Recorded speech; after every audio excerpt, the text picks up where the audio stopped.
So I don't mean to tell you what your depression is about, because that's just not true. I can't tell you why you're depressed.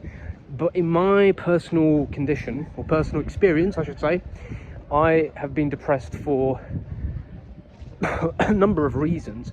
But really, the depression has always been down to a singular cause, and that is a feeling of despondency, or a thought, or a belief, I should say, of despondency. Now, what do I mean by despondency? I mean a feeling of helplessness, a feeling that I can't change my condition. I cannot change or be different, or that I'm flawed, or that there's something wrong with me, or that there's something wrong with a lot of depression is about a feeling of hopelessness. For me, I can't talk about in your particular condition. I'm not a psychotherapist. I've not treated many people with depression, but in terms of my subjective experience, it's always about learned helplessness, a feeling of mental weakness. And I'm not saying that to be mean. I'm not saying that to be horrible. I'm not saying that to be narcissistic or to put you down like some people do. I mean in the sense of literally mental weakness. I can't do this anymore. I am not capable. I am not, it's too hard. I don't feel like doing this anymore. It's pointless. It's work. This is mental weakness. This is like the mental version of your muscles not pushing themselves beyond failure or to failure. You've got to push your mind to failure in order to be mentally strong. That's something weird.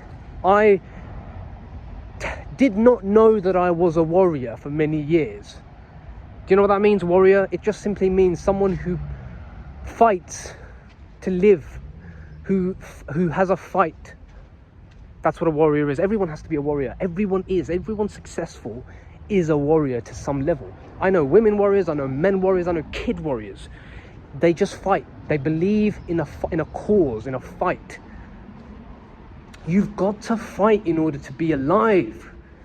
Why does Paul in the Bible say, I fought the good fight, I kept the faith, I won the race? Why does he say that?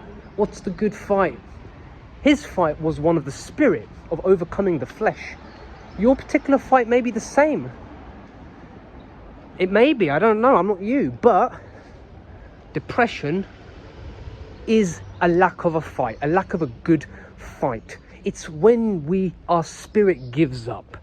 Our spirit says, it's just not worth fighting anymore. You must say never. I had a moment yesterday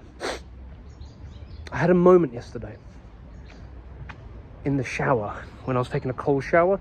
I like cold showers because you've got to fight to survive a cold shower. Your spirit has to fight. Your spirit must fight, because if you don't fight in the cold shower, you're going to want to run away. You're going to want to get out of the cold shower. You're going to want to stop it because it hurts. It's painful. It's very painful. So you want to leave the cold shower.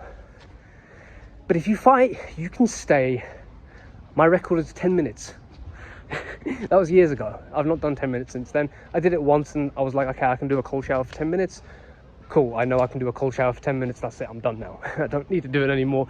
It's kind of like, winning an amateur fight or something. Like, oh, I can do an amateur fight. Great, you don't really need to do it anymore once you've done it once.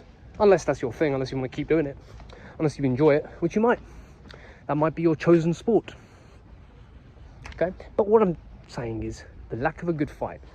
When you take a cold shower, you have to fight to survive. So I had the thought, before the cold shower, I was feeling so despondent. I was feeling so helpless. I was feeling so depressed. I was feeling such a lack of spirit. There was a feeling of despair and hopelessness. I made the video yesterday talking about Jezebel and about how she will take your spirit. Jezebel's another word for evil or narcissistic women. It's don't need to deep it too much. It's just that narcissistic or evil women, which are real.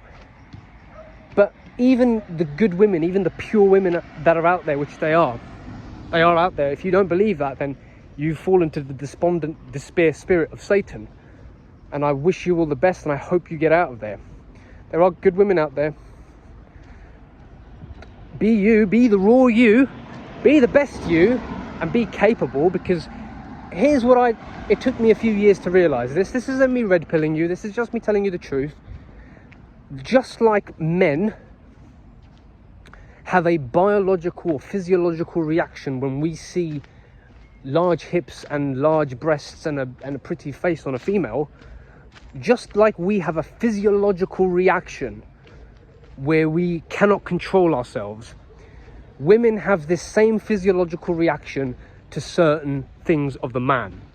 One thing that is universal amongst females is, I was going to say confidence. Confidence is a side effect of competence. But confidence, which is something that you cannot fake if you can't really fake it unless you're a psychopath. Unless you're a psychopath, you can't fake it. Why are psychopaths attractive? They are. I've met a few, I've been around a few in my life. How do I know that they were psychopaths? They had no empathy, guys. There was no feeling. You know when you speak to a human being and you get a feeling from them, you get a feeling of warmth perhaps, or you just get a feeling that, hey, they're a human being, okay? Even a bad human being, someone who's evil, okay, who's gone to the dark side, they still give off a vibe of I'm a human. A psychopath, the vibe you get is cold, absolutely detached, and it seems like they're almost faking to be a human being. That doesn't mean they're evil. It just means that it just seems like they're faking to be a human being.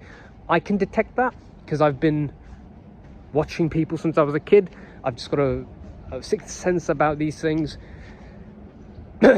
which is, anyway, I won't go into it too much. I've just got a sixth sense when it comes to those things, and psychopaths are attractive, okay? And why are they attractive? They're attractive because why are psychopaths attractive? Well, because they give off the markers of confidence, which is a marker of competence. That's what Peterson says. And if you want to be competent, what exactly do I mean by competent? You need to kind of give off or have genuinely an integrity of, I can protect and provide for a woman that decides to latch onto me in the form of a marriage. And women have the biological reaction of confidence when you are doing this. You see, when I'm training martial arts, 4 or 5 times a day of my week, I'm making money, I'm being disciplined, I'm putting in the work, I can't naturally, I can't help but be confident. I can't help but just be decisive and have integrity and speak the truth and be bold. I can't help but do those things.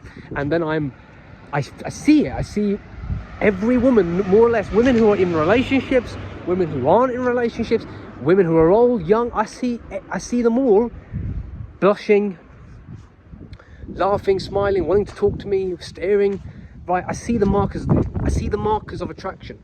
And then when I'm not putting in the work, when I'm kind of being lazy, and when I'm cutting corners and trying to take easy action, to easy ways out, and I'm being comfortable and being not keeping my word and all this stuff, I can't naturally help but not feel confident. I can't help but not be confident. No, I'm saying that wrong. I can't help but not be confident. No, I can't help. You know what I mean? The opposite of confidence. I can't help but not do that. And the reason is because I'm not putting in the work. I'm not competent in that domain or in that section or in that phase of my life. And women have evolved the sixth sense because it's their survival, guys. Don't blame women. Don't be like, oh, women, oh, they're evil. No, they're not. No, they're not. Get with the program, man. She's wired for survival. That's what she's. So are you. Now, here's the thing.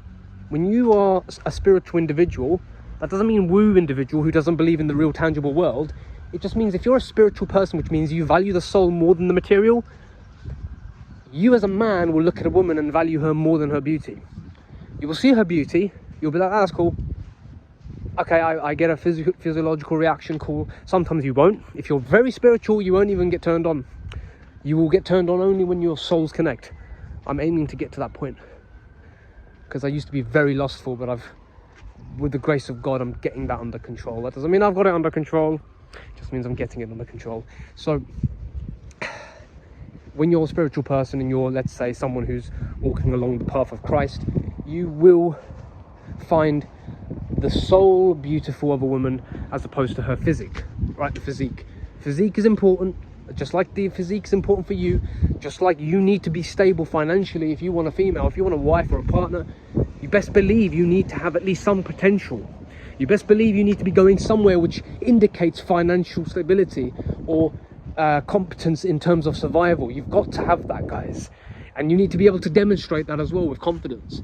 Like, click that in your head and you'll stop fighting the world and thinking that it's evil and rigged against you and the chads and put in the bloody work every single human being in your history has reproduced. If that's your concern right now, I mean, it kind of is my concern, but it's not my major concern. My major concern is just getting my life together and serving God as much as I can to the best of my ability. But if you do want that, that's what you do. Women can't help but have a physiological reaction to that. Because just like you can't help but have a physiological reaction to the woman's physique. Women are different. Obviously, a man's physique will also turn a woman on because it can indicate survival. Yeah, it can. But yeah, you can either go the PUA route, which is fake it. I don't recommend that. That's lying. I don't recommend lying. I think lying is horrendous. Or you can go the real route. But yeah, the learned helplessness when it comes to this area as well as other areas, it's got to go. You can do things, you can make a difference, you can change.